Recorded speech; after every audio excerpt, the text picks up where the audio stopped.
2022년 1월 9일 감남산 제318차 기도회 다같이 묵도하심으로 기도회 시작하겠습니다.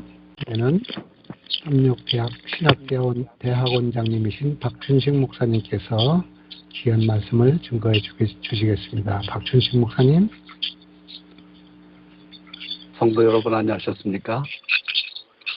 하나님의 말씀 로마서 12장 1절 말씀을 보겠습니다.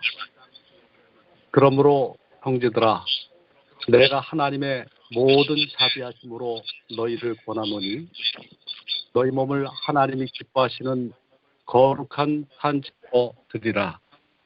이는 너희가 드릴 영적 예배니라. 재작년 이맘때 코로나19가 시작되어서 교회의 대면 예배가 중단되는 초유의 사건이 발생했습니다.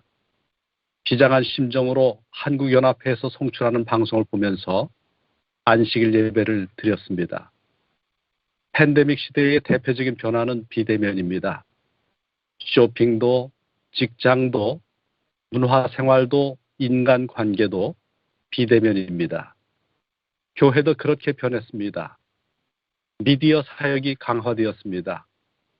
예배가 실시간으로 중계되고 또 줌으로 안교 교과반을 운영합니다. 소그룹 모임도 갖습니다. 줌을 사용해서 시간과 장소의 벽을 뛰어넘어 미국과 한국에서 실시간 전도회를 열기도 합니다. 스마트폰만 있으면 중단 없이 메시지를 전달받을 수 있습니다. 손가락으로 앱을 터치하는 순간 거기에 교회가 있고 메시지가 있습니다. 그래서 어떤 사람은 코로나 전보다 코로나 후에 이와 같은 것들을 통해서 우리 교인들이 훨씬 더 가까워졌다고 말하는 분도 있습니다. 우리는 코로나 팬데믹 시대를 슬기롭게 극복할 뿐 아니라 새로운 지평을 연 비대면 예배를 통해서 몇 가지 생각을 해볼 점이 있습니다. 이 비대면 예배에는 장점과 더불어서 몇 가지 문제점이 있습니다. 첫 번째로 인터넷 예배를 선호하다 보면 설교 쇼핑꾼이 되기 쉽습니다. 예배에 몰입하지 못하면 예배 시간 동안 마치 쇼핑하듯이 이 교회 저 교회를 터치하면서 여러 설교자를 찾게 됩니다. 말씀 앞에 굴복하기보다는 설교자들에 대한 비평가가 되기 쉽습니다. 두 번째, 자기 교회에 대한 소속감이 떨어지기 쉽습니다. 사이버 공간에서의 교회 이동은 쉽기 때문에 자기가 속한 지역 교회와의 유대감은 떨어지기 쉽습니다. 사이버 교회에서는 의무감이 없습니다. 헌금, 봉사, 대인관계 스트레스에서 벗어날 수 있습니다. 세 번째 가장 큰 문제점은 교회 나가지 않고 혼자 예배드리다가 결국 신앙에서 멀어지는 교인들을 파악하지도 못한 채 세월이 흘러갈 수 있습니다. 개인이 혹은 가정이 온라인을 통해서 안식일 예배를 해결했다고 안도의 숨을 내쉴 것은 아닙니다. 우리가 서로를 돌아보고 또한 격려해야 합니다. 사이버 공간에서의 만남의 중요성은 더 증대될 것입니다. 인터넷 교회, 메타버스 교회가 출현할 정도로 그 비중은 커지고 있습니다. 교회는 사이버 선교를 중요하게 여기고 더 발전시키기 위해서 노력해야 합니다.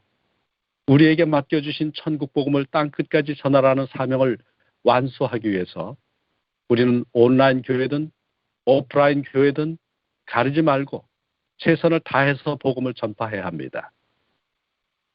인터넷 교회, 또 설교와 말씀, 플랫폼들, 이와 같은 것들은 도구일 뿐입니다. 성령께서 함께 하시지 않으면 안 됩니다. 갈렙 뽑은 기별 1권 111쪽에 사업이 끝나기 이전 하나님의 백성에 대하여 인치는 일이 마치기 이전에 우리는 하나님의 영의 부어주심을 받게 될 것이다. 선교봉사 253쪽. 그러나 교인들의 대부분이 하나님의 동역자가 되지 않는 한 성령을 부으시는 일은 없을 것이다. 여기 교인들의 대부분이라고 하는 이 말씀은 재림 성도들이 교회의 지체가 되어서 영혼 구원 사업에 연합해야 늦은비 성령을 받게 된다는 뜻입니다. 이전 어느 때보다 우리가 늦은비 성령을 갈급하는 때가 되었습니다. 벌써 늦은비 성령께서 임했기를 바라지만은 이제라도 우리가 하나님의 이 거룩한 성령의 은총을 받아야만 되겠습니다. 성령께서 함께 하시지 않으면 예수님께서 오실 수가 없습니다. 하나님의 영이 부어주시지 않으면 우리가 이 세계를 구원하는 사명을 감당할 수 없습니다. 이 코로나 시대에 우리 하나님께서는 우리가 마땅히 가져야 할 예배 정신에 대해서 로마서 12장 1절에 기별을 주셨습니다. 그러므로 형제들아, 내가 하나님의 모든 자비하심으로 너희를 권하노니 너희 몸을 하나님이 기뻐하시는 거룩한 산 제물로 드리라. 이는 너희가 드릴 영적 예배니라. 여기 영적 예배니라고 하는 말씀의 난외주를 보면 영적이라는 말씀은 합당한, 따라서 합당한 예배는 우리 몸을 하나님이 기뻐하시는 거룩한 산 제물로 드리는 것입니다. 하나님은 우리 몸을 거룩한 산 제물로 드리는 것을 원하십니다. 우리가 어떻게 해야 거룩한 산 제물이 될 수 있을까요? 어떻게 해야 우리 주님의 재림을 위해서 준비하는 참된 예배를 우리가 드릴까요? 시대 소망 439쪽에 이와 같은 말씀이 있습니다. 의문의 제사에서는 제물마다 소금을 쳤다. 향을 피우는 것과 같이 이것은 그리스도의 의만이 그 제사를 하나님께 간합되도록 만들 수 있다는 것을 의미하였다. 성전의 모든 제사에 소금을 쳤던 것을 통해서 우리들에게 기별의 말씀을 주고 계십니다. 바로 우리가 드리는 모든 예배, 우리가 드리는 모든 헌신, 우리가 드리는 모든 말씀의 봉사, 이와 같은 일에 있어서 예수 그리스도의 의만이 그 제사를 하나님께 간합되도록 만들 수 있다는 것입니다. 예수께서는 이 관습에 대하여 언급하면서 너희 속에 소금을 두고 서로 화목하라고 말씀하셨다. 자신을 하나님이 기뻐하시는 거룩한 산제사로 드리고자 하는 자들은 다 구원하는 소금인 우리 구주의 의를 받아야 한다. 그때 그들은 세상의 소금이 되어 소금이 방부의 역할을 하는 것처럼 사람들 중에서 죄악을 방지한다. 그러나 소금이 그 맛을 잃으면, 즉 그리스도의 사랑이 없이 경건의 모양만 있다면 선을 위한 능력은 조금도 없게 된다. 그런 생애는 세상에 구원하는 감화를 끼칠 수 없다. 예수께서는 나의 나라를 건설하는 데 있어서 그대의 활력과 능력은 그대가 나의 영을 받는 여부에 달려있다고 말씀하신다. 생명에서 생명에 이르는 향기가 되려면 그대는 나의 은혜에 참여하는 자가 되어야 한다. 그렇게 될 때 경쟁심, 이기심, 높은 지위에 대한 욕망이 사라질 것이다. 그대는 자신의 부를 구하지 않고 다른 사람의 부를 구하는 그런 사랑을 가질 것이다. 우리가 이 세상에 기여할 수 있는 가장 선한 봉사는 예수 그리스도의 의로 충만해져서 이 세상에 오직 그리스도만 바라보도록 요청하는 것입니다. 성령께서는 오직 그리스도만을 높이시기 위해서 우리들에게 주어진 분입니다. 이 늦은 비 시대에 성령의 부어주심이 우리가 갈망하는 것보다 우리 주 예수 그리스도께서 더 갈망하시는 일입니다. 정말 우리 마음속에 오직 그리스도의 의를 온전히 사모하면서 이 땅의 복음 사업을 마치고자 하는 그런 열망으로 가득 차게 되기를 바랍니다.